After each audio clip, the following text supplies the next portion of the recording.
27 divided by 3 is here is 3 is a divisor, so we need multiplication table of 3. 3 times 0 0, 3 times 1 3, 3 times 2 6, 3 times 3 9, 3 times 4 12, 3 times 5 15. To find out the multiplication table of 3, just look at this pattern. Just add 3 with the previous step. 3 times 0 0, 3 times 1 3, that is add 3 with the previous step. 0 plus 3 3, then 3 plus again 3 6, 6 plus 3 9, 9 plus 3 12, like this. 3 goes into this 2 how many times? 0 times, as 2 is less than 3.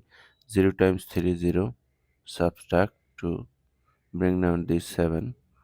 Now 3 goes into 27 how many times?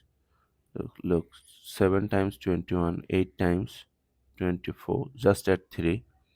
9 times